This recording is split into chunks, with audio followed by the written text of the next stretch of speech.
نحمده ونصلي على رسوله الكريم اما بعد فاعوذ بالله من الشيطان الرجيم بسم الله الرحمن الرحيم رب اشرح لي صدري ويسر لي امري واحلل عقدة من لساني يفقهوا قولي۔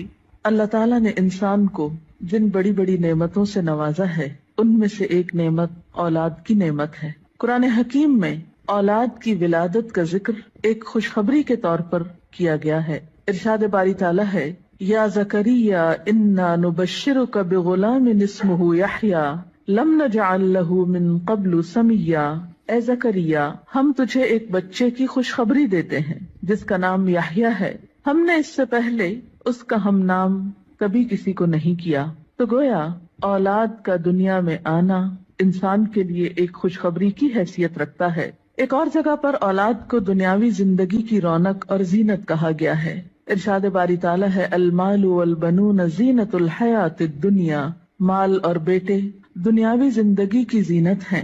اسی طرح انسان کے لیے اولاد ایک مددگار اور ایک بہترین غمخوار کی حیثیت بھی رکھتی ہے۔ اولاد سے انسان کی بہت سی توقعات بھی وابستہ ہوتی ہیں، لیکن اولاد والدین پر سب سے بڑا حق جو رکھتی ہے وہ تربیت کا حق ہے۔ اس لیے والدین کو اس معاملے میں اپنی ذمہ داری کا ثبوت دینا چاہیے، اور قیامت کے دن اس کے بارے میں ان سے سوال بھی ہوگا۔ قرآن پاک میں اللہ سبحانہ وتعالیٰ فرماتے ہیں، یا ایھا الذین آمنوا قوا انفسکم واہلیکم نارا۔ اے لوگو جو ایمان لائے ہو، اپنے آپ کو اور اپنے گھر والوں کو آگ سے بچاؤ۔ گویا والدین کی ذمہ داری میں صرف یہی شامل نہیں کہ وہ بچوں کو تعلیم دیں یا ان کے کھانے پینے کا بندوبست کریں، بلکہ ان کی ذمہ داری میں سے ایک اہم ذمہ داری یہ ہے کہ وہ ان کی اچھی تربیت کریں اور انہیں آخرت کے بھیانک انجام سے محفوظ کریں، آگ سے بچائیں۔ ایک حدیث میں بھی آتا ہے، آپ صلی اللہ علیہ وسلم نے فرمایا، کلکم راع وکلکم مسئول عن رعیتہ۔ تم میں سے ہر شخص نگران ہے اور ہر ایک سے اس کی رعایا کے بارے میں، ماتحتوں کے بارے میں سوال کیا جائے گا۔ فالمرأۃ راعیۃ فی بیت زوجہا، اور عورت اپنے شوہر کے گھر میں نگران ہے، یعنی صرف باپ سے نہیں، ماں سے بھی پوچھا جائے گا کہ اس نے اپنے بچوں کی تربیت کیسے کی۔ اس لیے ہم دیکھتے ہیں کہ انبیاء علیہم السلام اپنی اولاد کے بارے میں ہمیشہ فکر مند رہے۔ حضرت ابراہیم علیہ السلام اپنے ساتھ اپنی اولاد کے لیے بھی دعائیں مانگتے ہیں، رب اجعلنی مقیم الصلاۃ ومن ذریتی۔ اے اللہ، مجھے نماز قائم کرنے والا بنا اور میری اولاد میں سے بھی۔ حضرت یعقوب علیہ السلام کے بارے میں آتا ہے کہ جب انہیں موت آئی تو اس وقت انہوں نے اپنے بچوں کو بلا کر کچھ پوچھا۔ قرآن پاک میں آتا ہے، ام کنتم شہداء اذ حضر یعقوب الموت اذ قال لبنیہ ما تعبدون من بعدی۔ کیا تم لوگ اس وقت حاضر تھے جب یعقوب علیہ السلام کے پاس موت حاضر ہوئی تو انہوں نے اپنی اولاد کو کہا کہ میرے بعد تم کس کی عبادت کرو گے؟ انہیں اس بات کا فکر نہیں تھا کہ وہ کھائیں گے کہاں سے یا رہیں گے کہاں پر، انہیں فکر یہ تھا کہ میرے بعد ان کی عبادت اور ان کی دین پر چلنے کی حالت کیسے ہوگی۔ اس لیے والدین کے ذمہ یہ بہت اہم کام ہے کہ وہ اپنے بچوں کی آخرت کی فکر کریں۔ اس لیے بچے کی تربیت کا اہتمام اس کی پیدائش کے ساتھ ہی بلکہ اس سے پہلے ہی شروع کر دینا چاہیے۔ بچہ جب ماں کے پیٹ میں ہوتا ہے تو اس وقت وہ ماں کے خیالات اور ماں کی عادات سے متاثر ہو رہا ہوتا ہے۔ اس موقع پر والدین کو خاص طور پر نیک اولاد کے لیے دعا کرنی چاہیے، جیسا کہ قرآن پاک میں آتا ہے، رب ہب لی من لدنک ذریۃ طیبہ۔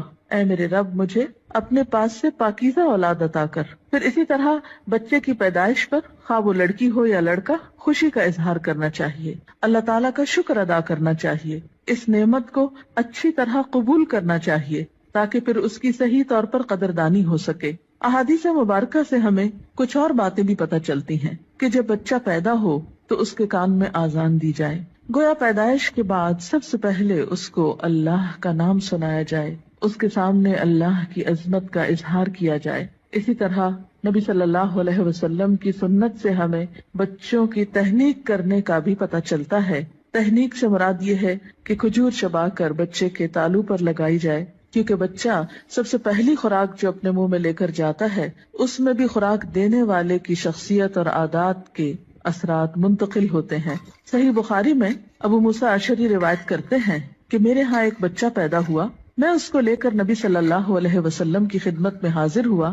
آپ نے اس کا نام ابراہیم رکھا، ایک کھجور سے اس کی تہنیک کی اور اس کے لیے برکت کی دعا کی اور اسے میرے حوالے کر دیا. پھر اسی طرح بچے کا نام اچھا رکھنا چاہیے، نام ایسا ہو کہ جس کا مطلب بھی اچھا ہو، تاکہ بچہ جب پکارا جانے پر اپنا نام سنے تو وہ اچھے لفظ کو بار بار سنے. ایسا نام نہیں رکھنا چاہیے کہ جس کا پروننسیشن، تلفظ یا معنی اچھا نہ ہو. اسی طرح نومولود یعنی نئے نوزائیدہ بچے کے بارے میں یہ حکم بھی دیا گیا ہے کہ ان کے ولادت کے 7ویں دن ان کے بال منڈائے جائیں. بعض حکماء نے اس کی یا اطباء نے اس کی حکمت یہ بیان کی ہے کہ سر مڑنے سے سر کے مسامات کھلتے ہیں، نگاہ، سماعت اور سونگنے کی قوت کو فائدہ پہنچتا ہے.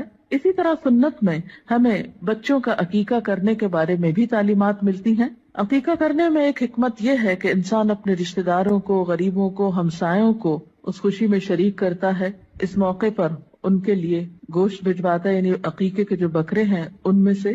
پھر اسی طرح بچپن ہی سے بچوں کے ساتھ محبت اور شفقت کے ساتھ پیش آنے کا حکم ہے. بچہ صرف غذا کا ہی محتاج نہیں ہوتا، محبت و شفقت اور کیئر کا محتاج بھی ہوتا ہے. نبی صلی اللہ علیہ وسلم کا ارشاد ہے، جو ہمارے بچوں پہ شفقت نہ کرے اور ہمارے بڑوں کی عزت نہ کرے وہ ہم میں سے نہیں. پھر آپ دیکھیے کہ تربیت میں صرف محبت و شفقت ہی کافی نہیں ہوتی، بلکہ اس کے ساتھ ساتھ بچوں کو ڈسپلن سکھانا بھی بے حد ضروری ہوتا ہے. پھر یہ ہے کہ بچوں کی تربیت کے مختلف پہلو ہیں. ان کی تربیت میں ان کی ایمانی تربیت، اخلاقی تربیت، جسمانی تربیت، عقلی تربیت، نفسیاتی